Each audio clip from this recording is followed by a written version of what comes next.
இந்த 5 காரணங்களுக்காகத்தான் மக்கள் மோசமான திருமண வாழ்க்கையையும் சகித்துக் கொண்டு வாழ்கிறார்களாம். ஆரோக்கியமான மற்றும் மகிழ்ச்சியான திருமணம் அன்றாட வாழ்க்கையில் வரும் தடைகளையும் சவால்களையும் பொருட்படுத்தாமல் ஒவ்வொரு நாளையும் நிறைவானதாகவும் மகிழ்ச்சியானதாகவும் மாற்றும். அதே சமயம் நச்சு அல்லது மகிழ்ச்சியற்ற திருமணம் அதற்கு நேர்மாறான விளைவுகளை ஏற்படுத்தும். மோசமான திருமணம் உங்கள் மன அமைதியை திருடி வாழ்க்கையை நடத்த உங்களை கட்டாயப்படுத்தும். ஒரு மோசமான திருமணம் உங்களுக்கு ஆறாத வடுவை ஏற்படுத்தலாம் மற்றும் உங்கள் மன ஆரோக்கியத்தில் கடுமையான தீங்கு விளைவிக்கும். அதே வேளையில் மக்கள் அதை விட்டுவிட்டு மிகவும் நேர்மறையான வாழ்க்கையை நோக்கி செல்லவும் தயங்குகிறார்கள். மக்கள் மகிழ்ச்சியற்ற திருமணத்தில் தொடர்ந்து வாழ்வதற்கு பல காரணங்கள் உள்ளன. அவை என்னென்ன என்று இந்த பதிவில் பார்க்கலாம். மாற்றத்திற்கான பயம்.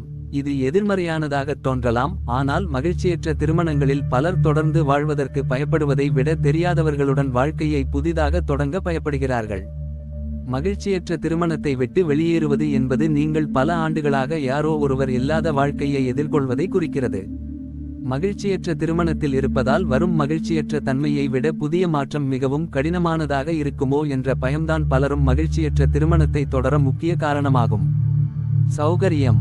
நமக்கு தெரிந்த ஒன்றை நாம் நீண்ட நாட்களாக கடைபிடிக்கும்போது அது நமக்கு தீமையாக இருந்தாலும் கூட அது நமக்கு பரிச்சயமானதாகவும் பாதுகாப்பாகவும் இருப்பதால் நமக்கு ஆறுதல் அளிக்கும். மகிழ்ச்சியற்ற திருமணத்தில் வாழ்வது பெரும்பாலும் இந்த வகைக்குள் வருகிறது.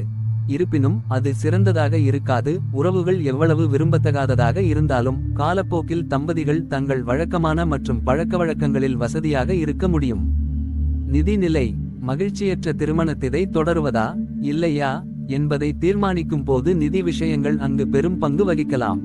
சில ஜோடிகளுக்கு விவாகரத்து அல்லது பிரிவது என்பது அவர்களின் சொத்துக்களை ஒரு குடும்பத்திற்கு பதிலாக 2 குடும்பங்களாக பிரிப்பதை குறிக்கிறது.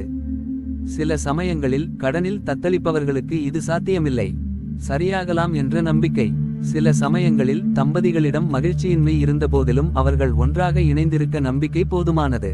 இருவரில் ஒருவருக்காவது வாழ்க்கை மீண்டும் மகிழ்ச்சியாக மாறும் நம்பிக்கை இருந்தால் அவர்களின் வாழ்க்கை கடினமாக இருந்தாலும் அவர்கள் அந்த வாழ்க்கையை தொடருவார்கள். ஏனெனில் அவர்கள் இறுதியில் முயற்சியால் மகிழ்ச்சியை மீட்டெடுக்கலாம் என்று நம்புகிறார்கள். சமூகம் குறித்த அச்சம். விவாகரத்து பெறுவது அல்லது பிரிந்து செல்வது என்பது ஒருவரது குடும்ப பின்னணி அல்லது மத சார்பு குறித்து வித்தியாசமாக பார்க்கப்படுகிறது. சில சந்தர்ப்பங்களில் ஒரு திருமணத்தை விட்டு வெளியேறுவது தோல்வி அல்லது அவமானத்தின் அறிகுறியாக கருதப்படுகிறது. மேலும் தனிப்பட்ட மகிழ்ச்சியை தொடர இந்த எதிர்பார்ப்புகளிலிருந்து விலகிச் செல்ல மிகப்பெரிய வலிமையும் தைரியமும் தேவை.